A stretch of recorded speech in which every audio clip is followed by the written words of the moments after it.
All right, well, welcome to WNYU 89.1 FM. I'm Diana, and I'm thrilled to be here with Joesef, who is here in the studio. He's here in New York City with us playing the Bowery Ballroom tomorrow, which is a really great venue, in honor of your album, Permanent Damage. And if you don't mind, do you want to introduce yourself, where you're from, some background for anyone who's listening in? Well, my name's Joesef. I'm from Glasgow, specifically the East End of Glasgow. It's a very specific place. Yeah, I'm a musician, I'm a producer, and I'm a good guy. But yeah, playing in New York tomorrow should be good.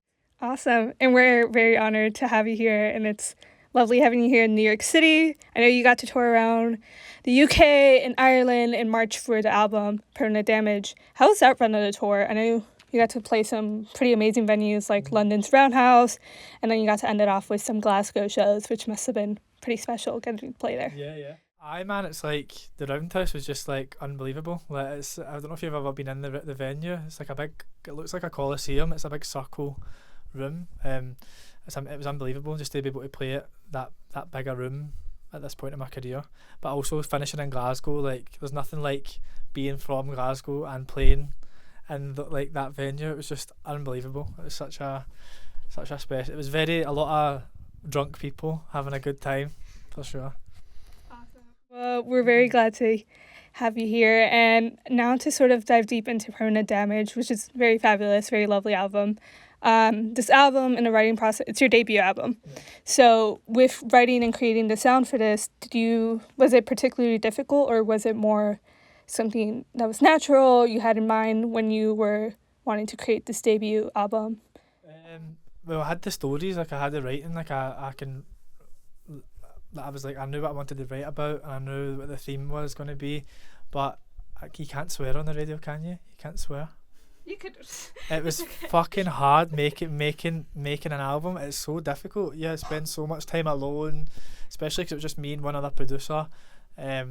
My skin was like translucent blue because I hadn't seen the sun for like a year and a half. I was just in the studio constantly, no windows.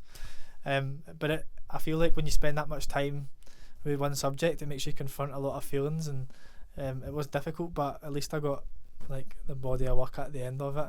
I'm very proud of it. So it's a very lovely album, and I know a lot of people, when they speak about it, and they tend to mention the word vulnerable a lot in a lot of reviews. And I know you have a lot of songs, like especially it's been a little heavy lately. But is there anything that you personally, like any words that you associate the album with yourself rather?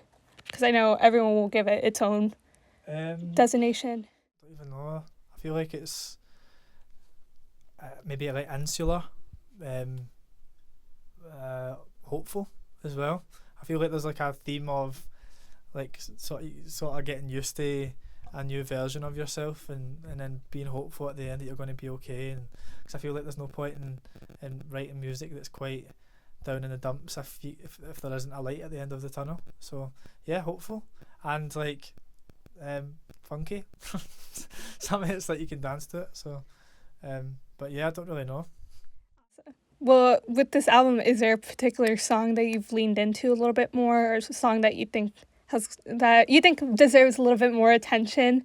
And I mean, I love Just Come Home With Me Tonight. Like I sang it today, and I just feel like it was the first song that I kind of inadvertently wrote for the album, because I didn't know I was writing an album, and then I just kept that song because I knew it was special to me. Every time I sing it, it makes me feel like I'm gonna cry, so just part. But yeah, so I think that one just makes me feel the same way every time I sing it when I wrote it. So yeah. What do you think makes, when you're writing songs, like producing them, all of this, what makes it a good song for you? What makes you feel as if you're ready to release it to the public? There's like a mad feeling. There's like a mad like palpable feeling that you can't really put your finger on. You're like, this is a fucking tune. Like this is a aye. I wish I knew what it was, because if I knew what it was, it means I'd probably write more good songs, but I don't know what it is. So it's just like a mad, crazy, like unnameable feeling. But there's nothing like, but see, when you write a good song, it's like crack. It's amazing. Not that I've tried crack before, but yeah. Is there any non-musical influences that you think had an impactful effect on the album? So maybe film, TV, or just anything. I know obviously a lot of people write about personal experiences, but is there any content, other content that you consume that you think had an impact? I read a lot of books. I feel like reading is a big part of my writing, and I feel like I've read somebody saying that if you want to be a writer, you need to be a reader, and I think it kind of trains the narrative in your brain that when you're writing songs, you can apply that to like your own narratives and stuff. I was reading Shuggy Bane by Douglas Stewart. He's a Glaswegian writer. You should read it. It's quite depressing, but it's amazing. He writes the way that he writes about Glasgow in such a like beautiful but brutal way, and I feel like I love that, being able to capture a feeling that's honest to the subject matter without kind of shying away from how terrible it can be sometimes. And I love films as well. I'm a big fan of like just colours. Like ever since I was a kid, I always used to paint and draw, and creating a kind of like visual aspect of the album was always important to me as well. And it's just fun as well. Make music videos when really I'm just like running about the street like kissing a boy. But yeah. Beautiful. And to end it off, last time you were here in New York, you were playing Baby's All Right in Brooklyn. And I got the chance to watch a little tour diary that you made about it. Is there any special places that you've loved here in New York? Any restaurants? Anything that has spoken to you since? This is your second time visiting, or is it? I've been here a couple of times. Couple times, okay. Second time playing. I feel like I need someone to show me around. Cause I feel like I go to the typical. Where did we go today? Russell and Daughters. Russ and Daughter. It was like bagels and shit. Latka. Tried Latka for the first time. It was fucking good.